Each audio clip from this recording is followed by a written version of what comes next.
কেন্দ্রীয় বঞ্চনা সত্ত্বেও গতকাল রাজ্য বাজেট গ্রাম উন্নয়ন থেকে শুরু করে শহরের উন্নয়ন প্রতিটি বিষয়কে মাথায় রেখে রাজ্য বাজেট রয়েছে। বৃদ্ধি পেয়েছে বাংলার আবাস যোজনার বাড়ি তৈরির প্রকল্পের টাকা।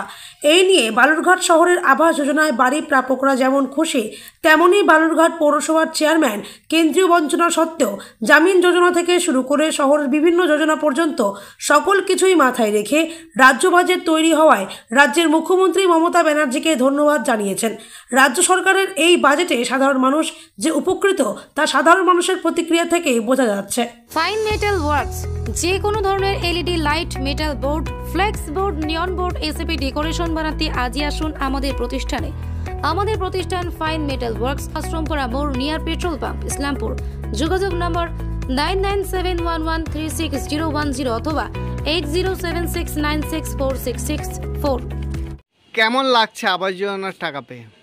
ভালো লাগছে। মুখ্যমন্ত্রী তো আবাস যোজনার জন্য আবার টাকা বাড়ালো এবং বলছে প্রত্যেককে টাকা দেওয়া হবে আবাস যোজনার জন্য। কি বলবেন এটা নিয়ে? বলবো যে আমার তো কাজ রানিং চলছে, এটা কমপ্লিট হলে আবার আমরা তাড়াতাড়ি পাবো সেই আশাটাই করছি। এবং চেয়ারম্যান তথা আমাদের পৌরপিতা বলেছেন, আমাদেরকে সেরকম আশ্বাস দিয়েছেন যে আমাদের কাজ রানিং চলবে এবং টাকা ঢুকেও যাবে, আমাদের কোনো অসুবিধা হবে না। কেন্দ্রীয় সরকার তো আবাস যোজনার টাকা দেওয়া বন্ধ করে দিয়েছে, সেখানে মাননীয় মুখ্যমন্ত্রী টাকাটা দিচ্ছেন, তো এইটা নিয়ে কি বলবেন?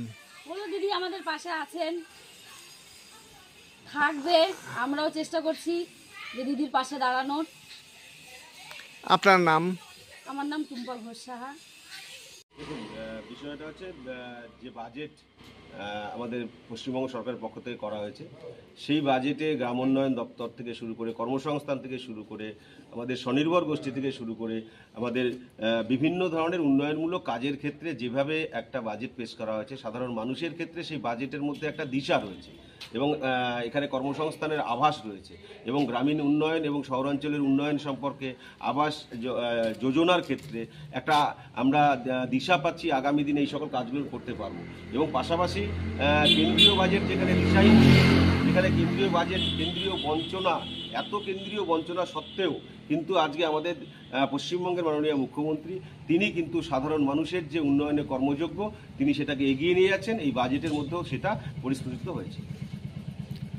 আমাদের এখানে মোটামুটি মিউনিসিপ্যালিটি এরিয়া কতজনকে আবাস যোজনার ঘর পেয়েছেন?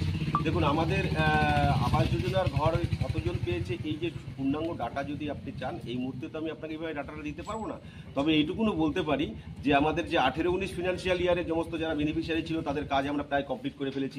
19-20 বেনিফিশিয়ারি যারা ছিল তাদের কাজ প্রায় আমরা কমপ্লিট করে ফেলেছি এবং গতকালকে আমরা 20-21 এবং 19-20 যারা থার্ড ইনস্টলমেন্ট এবং ফোর্থ ইনস্টলমেন্টের যারা বেনিফিশিয়ারি ছিল তাদের সমস্ত ফাইল যতগুলো আমাদের কাছে আপডেট ছিল তাদের বেনিফিশিয়ারি সমস্ত টাকা আমরা ডিসকাস করে দিয়েছি। তো স্বাভাবিকভাবেই আমরা প্রিভিয়াস যে সমস্ত বেনিফিশিয়ারি যারা দীর্ঘদিন ধরে বাড়ির টাকা আটকে ছিল তাদের টাকাটা প্রায় আমরা শেষের দিকে করে ফেলেছি। আজকে কেন্দ্রীয় বঞ্চনা সত্ত্বেও আজকে যেভাবে 100 দিনের টাকা এবং যেভাবে আবাস যোজনার টাকা থেকে বঞ্চিত হচ্ছে পশ্চিমবঙ্গ সরকার, তথাপি গ্রামাঞ্চল থেকে শুরু করে শহরাঞ্চল বিভিন্নভাবে কিন্তু এই বাজেটের মাধ্যমে আমরা দিশা পাচ্ছি যে আগামী দিনে সাধারণ মানুষের যে উন্নয়নের কর্মযোগ্য সেটাকে আমরা এগিয়ে নিয়ে যেতে পারবো। আবাস যোজনার টাকা পেয়ে বেনিফিশিয়ারি কতটা খুশি, কি বলবেন? স্বাভাবিকভাবে এটা মানুষের দীর্ঘদিনের প্রত্যাশা ছিল।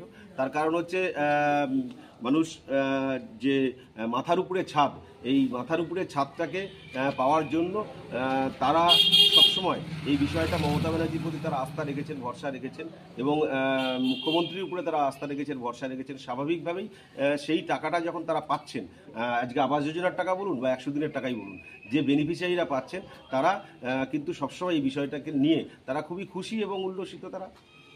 Thank you. আপনার নাম? আমার নাম অশোক মিত্র, চেয়ারম্যান বালুরঘাট মিউনিসিপ্যালিটি।